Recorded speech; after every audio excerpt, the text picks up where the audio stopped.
Hey there, welcome to Illumination Podcast with Nick and Kizma. This is Nick, and tonight's topic is the greatest addiction. Welcome to the Illumination Podcast with Nick and Kizma, bringing you ancient wisdom for modern day success so that you can sparkle just a little bit brighter each and every day. If what you hear speaks to your soul, go ahead and give us a rating and a review in iTunes. You can also find us on SoundCloud and Stitcher. And hey, if there's somebody in your life that you think would enjoy this podcast, go ahead and share it with them. Well, good evening, Kizma. Hello. How are you doing tonight? I'm good. Getting ready for a big trip, are you? I'm going on a trip tomorrow. Far, far away. Far, far away. Kizma's not yet packed, but that's okay. It'll get done. Mm-hmm. You're like the master. You're the master traveler. You're quite experienced and skilled. Yeah, I'm going to fly into Hong Kong, which is one of my favorite airports of all time. Super cool. I love that airport. Very cool airport. Yeah. And then I'll hang out in Hong Kong for a few days and then flying to Abu Dhabi and going to see my little Zoe who's graduating on the 23rd. Graduating college. Yeah, I can't believe it. It's so cool. Are you comfortable calling yourself a successful parent at this point? Oh, man, she did it. I don't know. It wasn't much of me. She really pulled it off. Okay. Yeah. It's so something luck. Within her. So we're chalking it up to luck?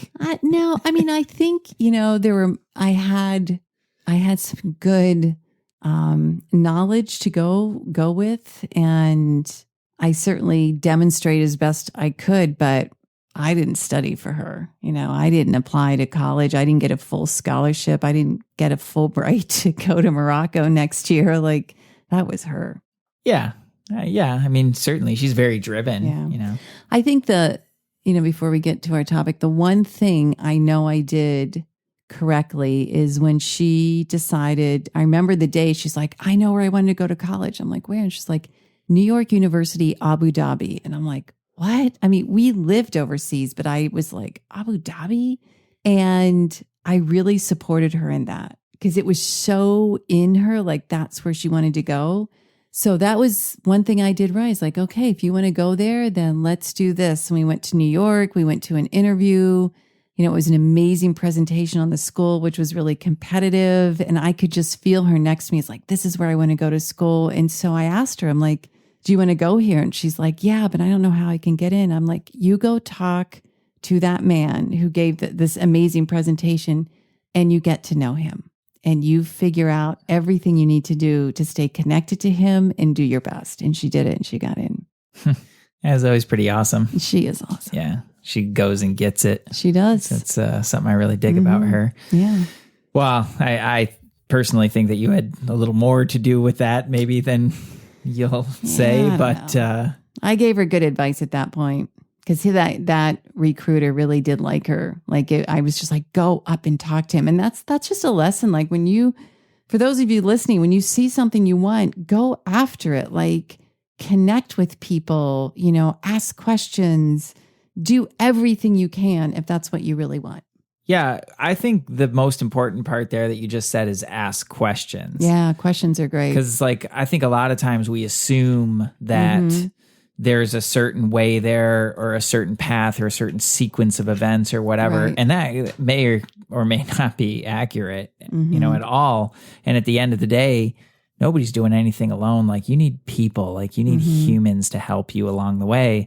And if you just form a relationship and a conversation and ask like, what do I need to do? Right. Then that path can unfold a lot easier. It's true because, I remember his name was Kyle. I think his name was Kyle, the greatest guy in the world. And he just said to her, well, look, you're really awesome, but it's really competitive. And if you have an ACT score at like 32, don't even bother submitting it. And I remember she looked at me and was like, oh my God, that's a pretty good ACT score. But then she started asking questions and she's like, well, I speak Chinese. He's like, oh. She's like, yeah, I used to live in Hong Kong. And then I said, of course, because she was too shy, I'm like, and she's got this merit scholarship from University of Liggett. And he's like, oh, that's really good. And it was like just one thing after another. It didn't, in other words, the message is, everybody thinks ACT and SAT. And she had a decent ACT score, but decent didn't make it. You had to be like near to perfect or perfect. But there were other things they were looking for. They were looking for languages. They were looking for leadership qualities. They were looking for someone who could actually interact and get their head out of their phone and their computer.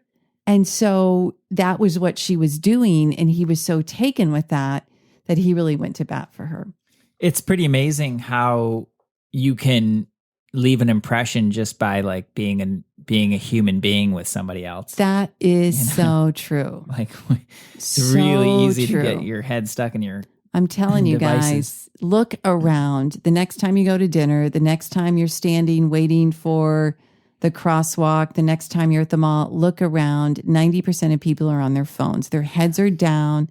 They're not present with the people around them. They're not present. And when you can be present with someone, I mean, I think that was the other thing I did as a good parent. I noticed something in Zoe. This is turning into a Zoe podcast. She's going to be embarrassed. But we were at my mom's funeral, and Zoe flew in from London because she was doing J-term there.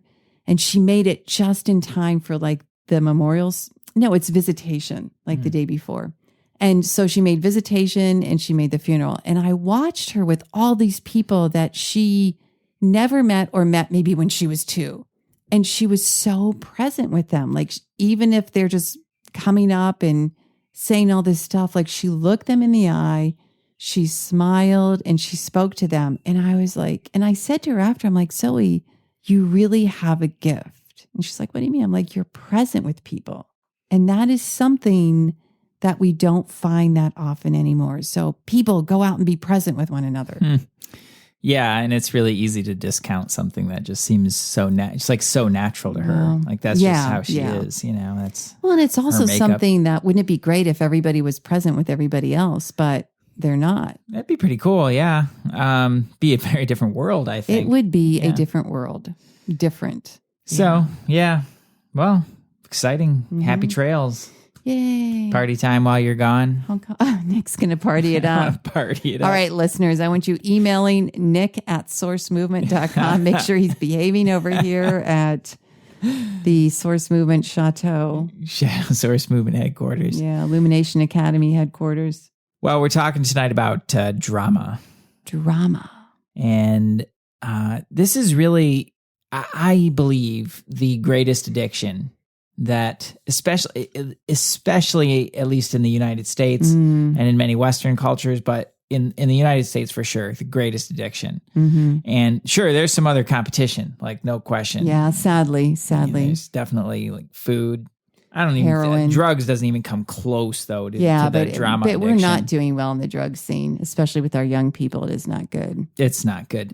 But drama off the charts. Right. And this is the one that nobody thinks that they really have because it's like it just becomes like a normal thing. So drama, like why don't we talk about drama a little bit? Like when you look at drama, like what do you see as drama? What I see as drama, and I just did a little video on Facebook about this, I see drama as exiting ourselves and putting our business in someone else's business, which it doesn't belong.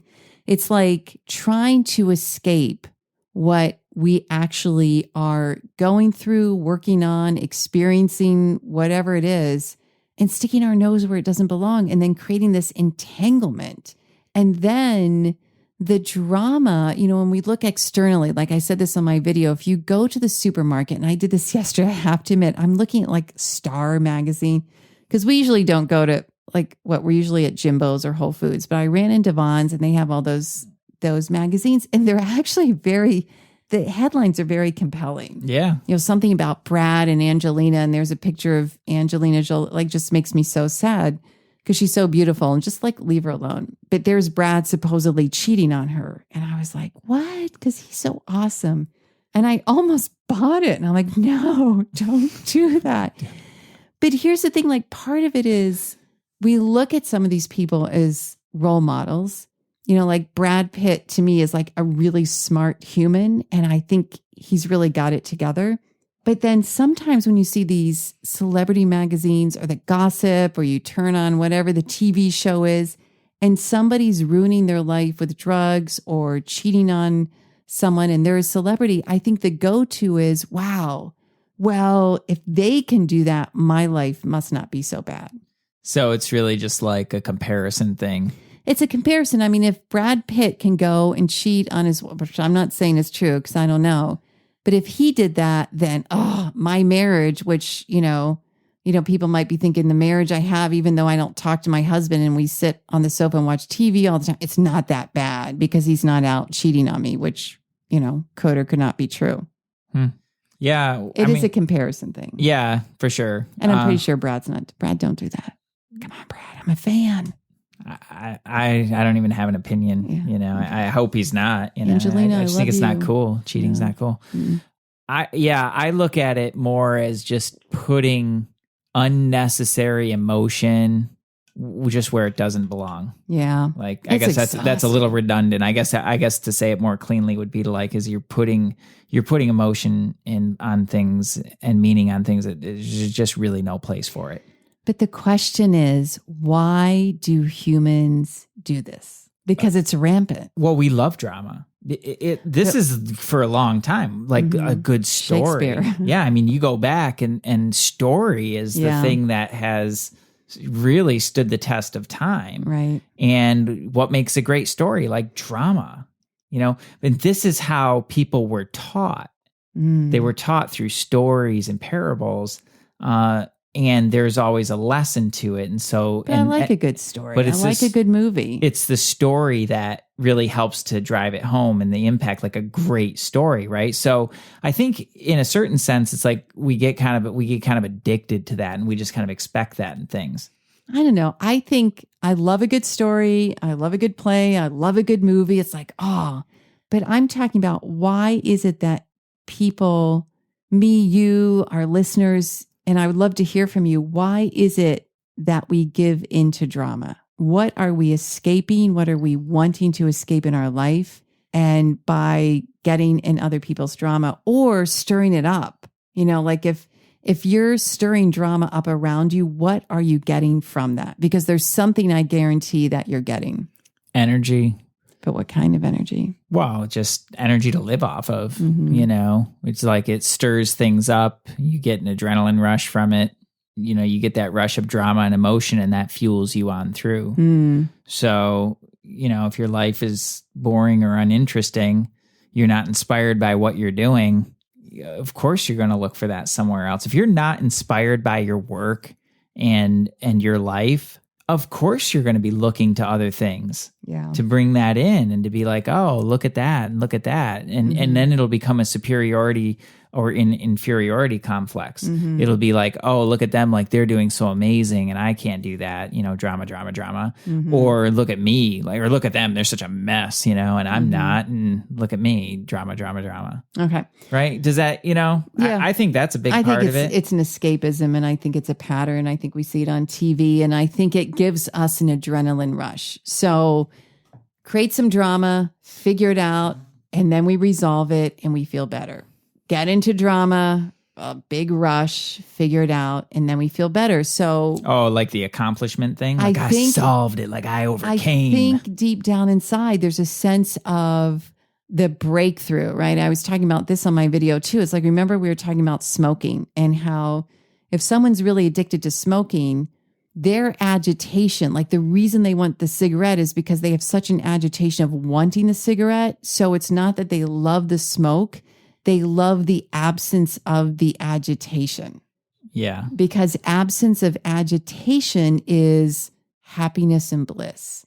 So if someone is really craving, you smokers out there, stop smoking. But if you're really craving a cigarette and you take that puff, it's like, oh man, it's good. There's like this resolution of the anxiety, of the tension.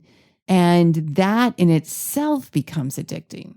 Yeah, the cycles. You get addicted to the cycle of it. Yeah. So take a couple who fights a lot. They fight, they make up, they have intimate moments because they made up. And then a week later, they're fighting. So it becomes this cycle because, their emotions rise, everything's going on. And then they make up and it's all lovey-lovey. And then it goes again and again. And someone in that relationship or both are addicted to that cycle. They're addicted to the feeling they get when they make up. And so they have to set up the situation in a way that they can make up. And you can't make up unless you have conflict. Exactly. So just always be made up. It's a state, it's looking for a state. It's looking to change your state, I think.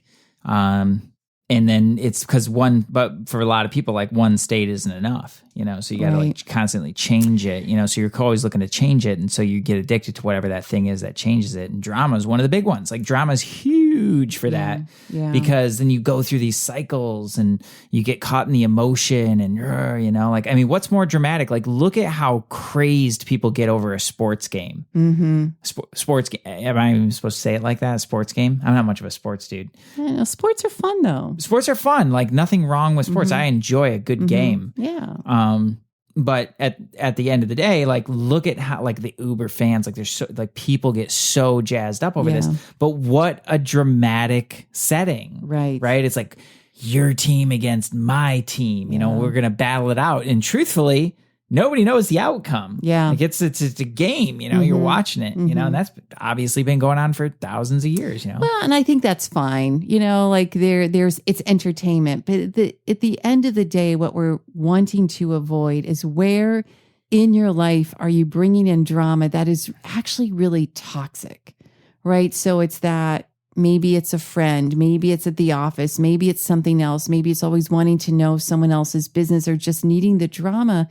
Because somewhere in you, there's not that full understanding of who you really are. Because I guarantee everyone listening, if you understood who you were as like this magnificent human, you wouldn't be looking outside of yourself. You'd be like, I am awesome. This is phenomenal. I'm going to go deeper. I'm going to learn more about me, like in a really good way.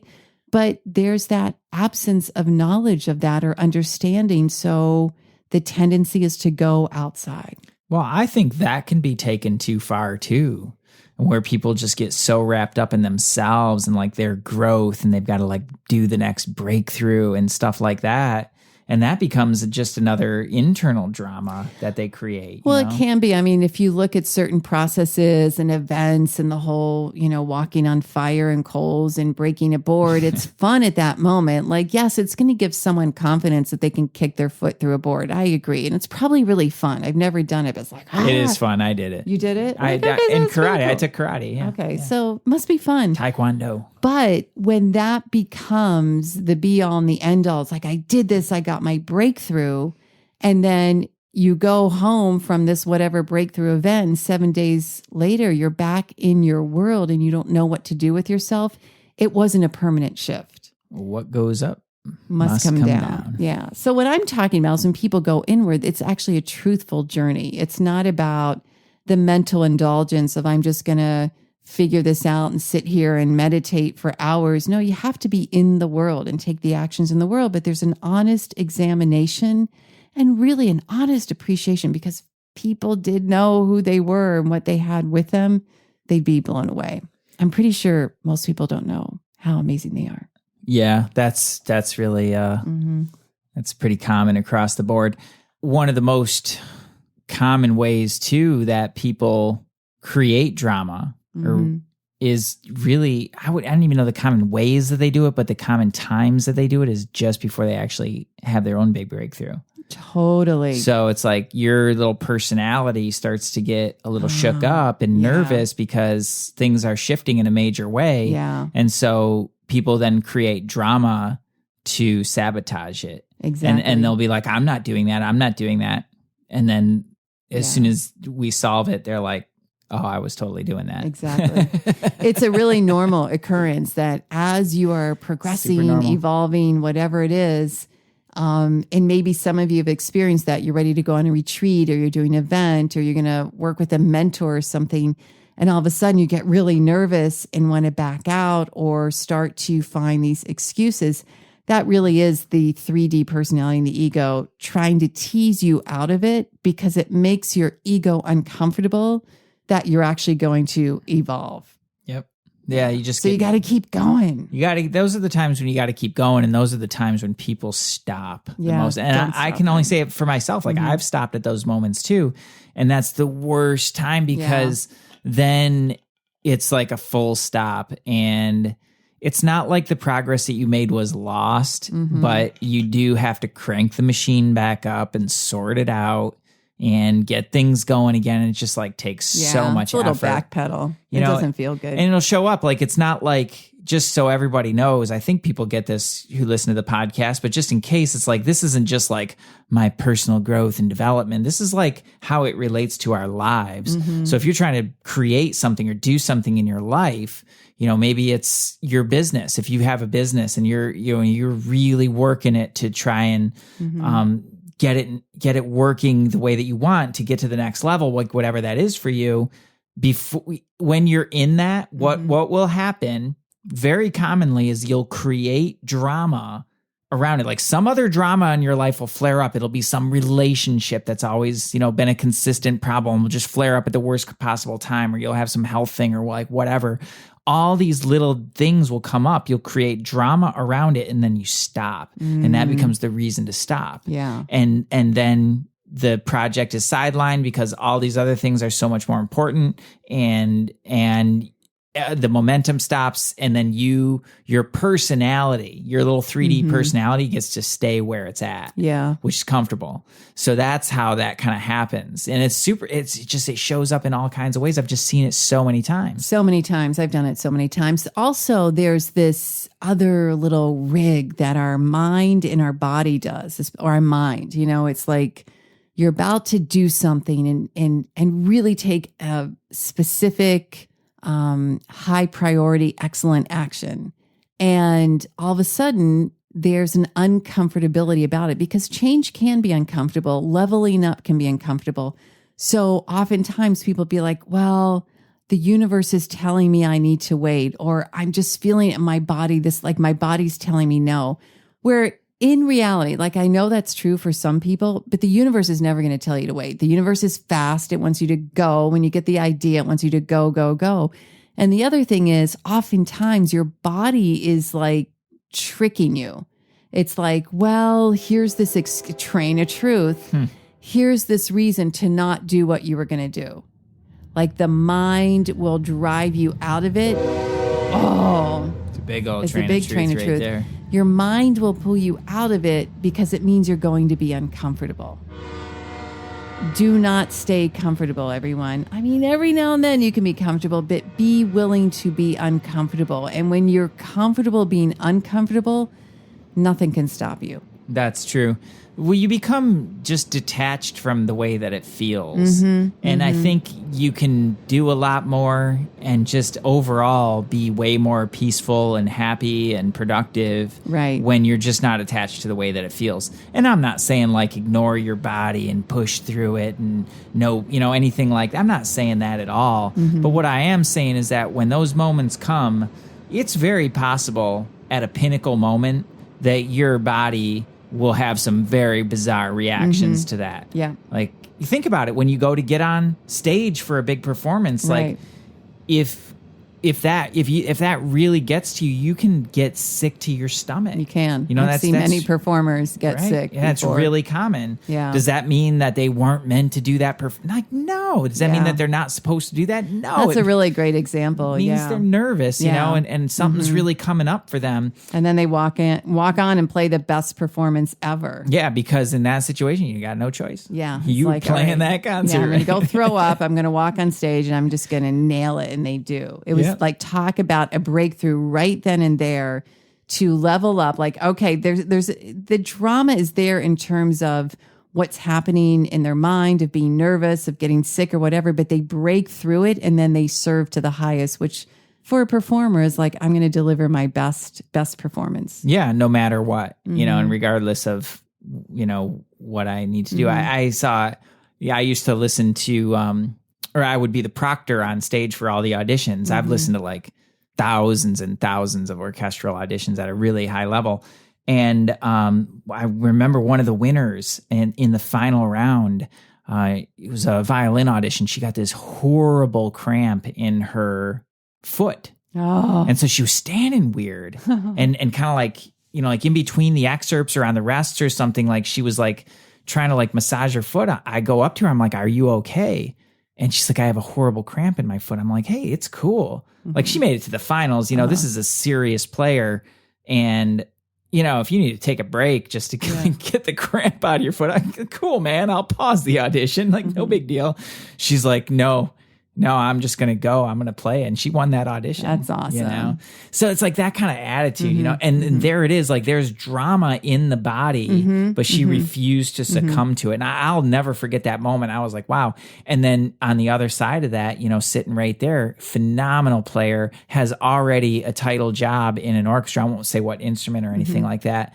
Comes in to play the audition, does great through everything, gets to the final round and just tanks horribly. And I felt so bad, you know. It's a bad feeling. But there it is, you know. It's like it's an intense situation. But that's where it's like in those situations, this is why this addiction is so damaging, is because it just totally distracts you from what you're actually here to do. Right. And I think if you take nothing else away from this podcast, just know that all this drama, all this crap, all these things in your life that keep distracting you from what you're here to do. And you're here for something really important. And you have something that you're here to do. And if you don't know what that is, that's cool. Your job is to know what that is. Right. Right. But if you know what that is and you're getting caught in drama and getting caught in all these other little things, looking at everybody else and getting slowed down by it, that's the drama holding you back. And that's why it's the biggest addiction out there and the most widespread and in certain ways, even the most destructive. Yeah. You know? Yeah. And I think there's something that needs to be the differentiation between drama and friction, healthy friction. Because like when you're talking about the performers or even things that like we've done to personal growth, spirituality, grow our business, whatever, like there's a healthy friction of like, oh man, I got to keep going. This is kind of tough. But staying in that single pointed focus kept the drama out. Well, the 30-day challenge I've been doing is a great example of that. What day are you guys on, by the way? 20-something. None of us really even remembers because now we're all in the midst of it. Yeah. But the cool part is that like nobody's gunning for the end. Everybody's just like, this is just part of my life now. Yeah. So we're doing 30 days, but. And how much drama could there have been around that? And because it's our Illumination mastermind, these people are amazing. You know, they have such objectivity. They're like, yep, just next, here I go. Yeah, we set it up that way to build a muscle that was not physical. That was very mental about just doing what you need to do without having the drama around it. But and that so friction, there's friction. I'm up early. I'm up earlier than I have been in a long time. And there's certainly challenges that come along with that. Like I get, tired sometimes in the middle of the day. Because I was up at 4:30 or whatever, my body's definitely working harder than it has in a long time. So there's, some things that have come up with that. But the drama, okay, so here's the difference. The drama part is like, oh, I'm doing all this stuff, and I'm tired and because of this and that and the other thing. And I can't do it. And I'm having to work so hard. And you're totally like getting into like victim and martyr and all this kind of stuff. That's the drama. The friction is just, I'm working hard physically. I'm stretching myself mentally to hold to some commitments that are challenging for me to keep. Right. For some people, I'm sure it's probably really easy to get up at like 4:30 in the morning. For me, not so much. So I'm stretching myself mentally in order to make the commitment to do that. That's friction. Right. When I miss a day, I'm not getting into drama and beating myself up. I'm just like, okay, here's what you did. Exactly. And then that's it. So that's the friction. Right. Right. And I think you can apply that in anything. If you're hustling in your business, no, you do not want to be hustling for 30 years. Right. But there's a certain period of time that you're going to need to hustle. Right. And that's cool. So healthy friction is like keep going, have the momentum, single pointed focus, get through it, do it. Drama is that attachment to external that's taking you out of your own magnificence. Right. And it's kind of like, that's why I think of it more as just putting emotion in where there just doesn't need to be any. So a couple tips to alleviate, get rid of, don't have drama. Well, I think the little things are important. Like what? So I spend time on Facebook. It's part of what we do. You know, we market on Facebook. We're active on there with our communities. You know, we make an effort to put out good content and to, you know, just interact with people there because I think it's a really cool space. It's cool to see some of our listeners out there too. I love that. Yeah. But if you scroll down your Facebook feed, you can just see the drama, you know, and it's really like, talk about like multiple personalities just coming on through onto your, you know, your computer screen. Just scroll down and it's the whole range, you know, happy and I'm so excited. I'm super motivated. Cute kitten. Oh, look at that baby elephant. No drama around a cute kitten though. No, but if you look at the range of emotions, like there's so much that's just in there, and then you start to see the drama posts. Yeah, you know, and people like it's the us versus them type of thing, like it, and just really like non-productive types of conversations and dramatic people. Right. The unfollow button is your best friend. Unfollow the drama. Unfollow, unfriend, or block. You know.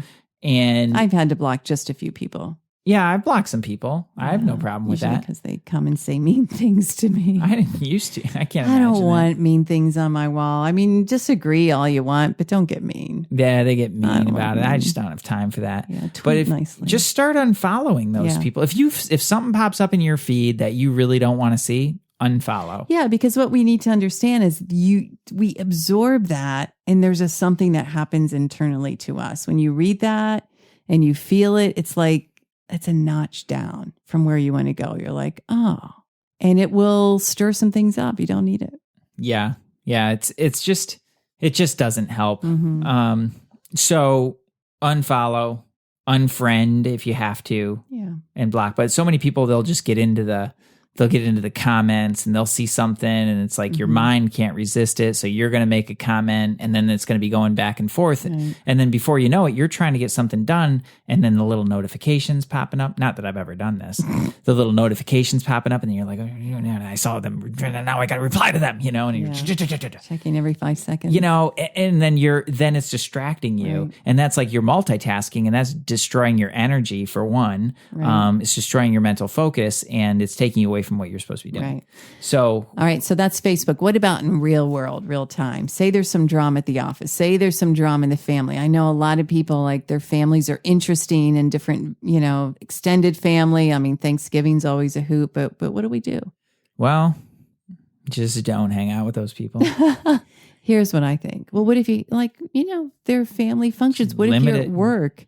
So here's what I think. If you go to work and there's drama people, what happens when you engage with them? Their drama gets fed, right? So if someone's creating drama and we go in and we're like, oh, really? Well, tell me more, Sally, about Bob over at the water cooler, whatever.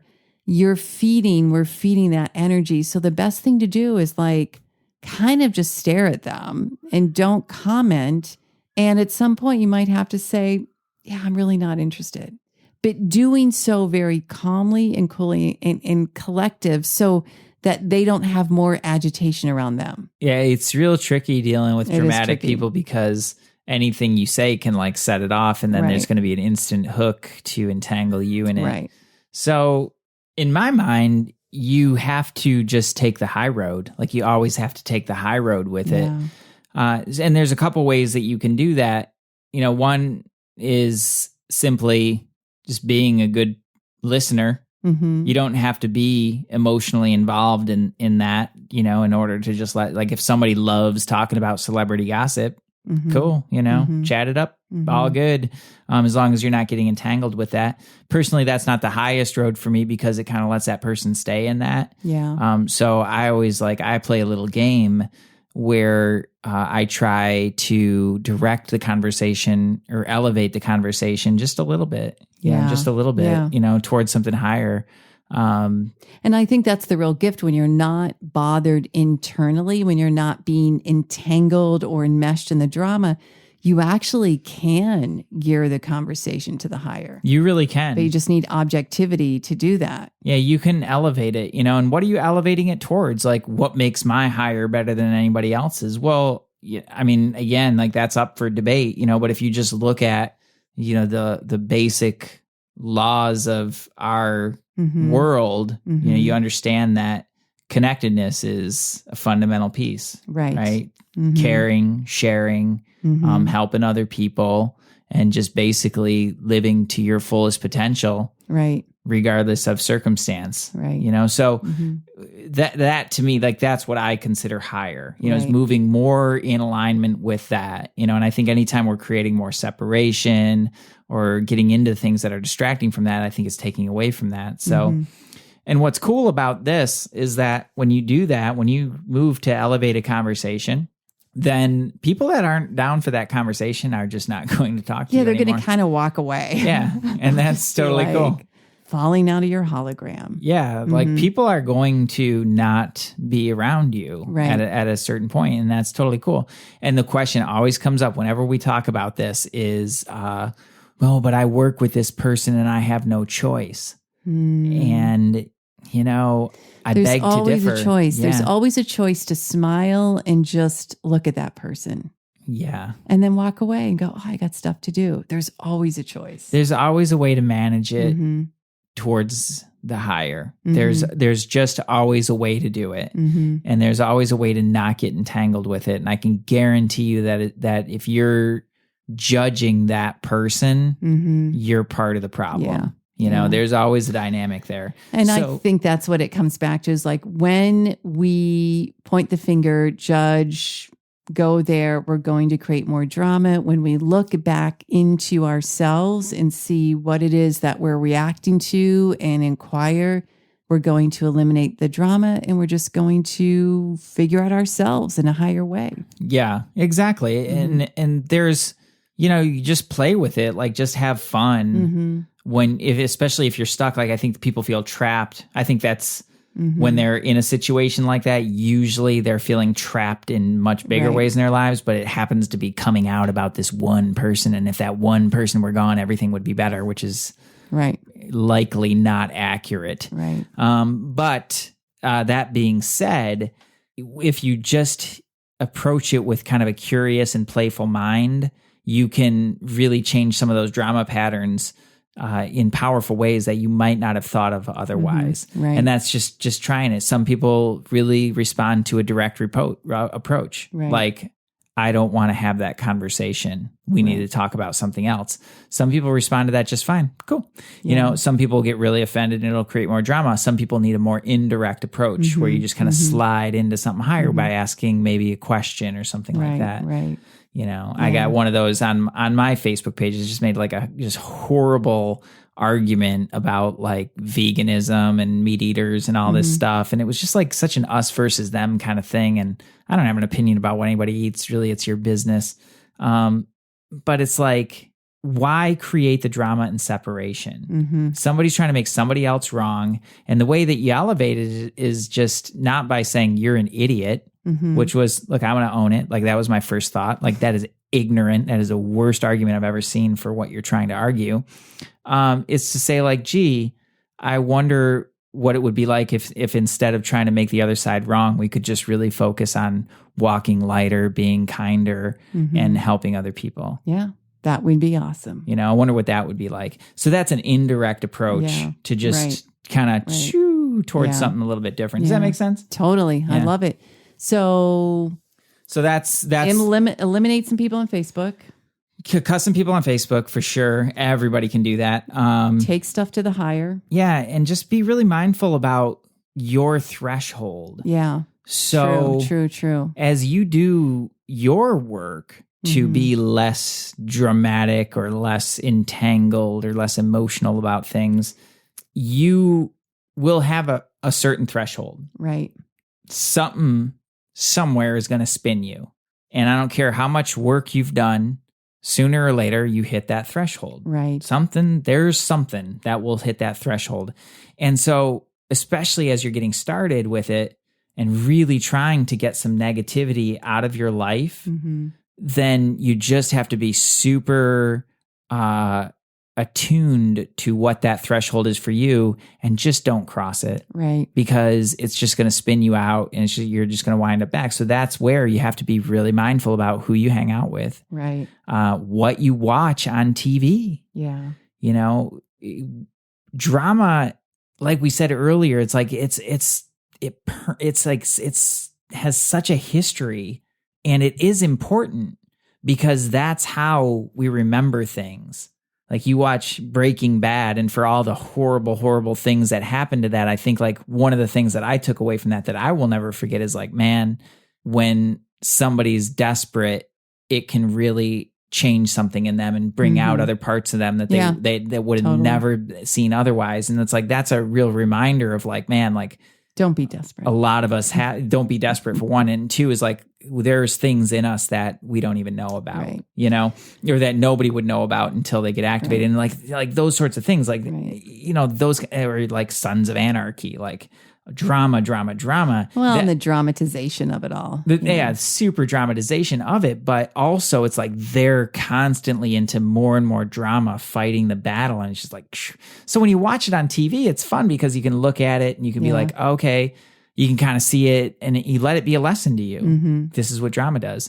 But if you're getting wrapped up in like reality TV and yada yada and that kind of stuff, let's not do that. Like, just don't, TV. Because there's no resolution to it, right? It just permeates society. It's the worst. Yeah, okay, it's cool. Not cool.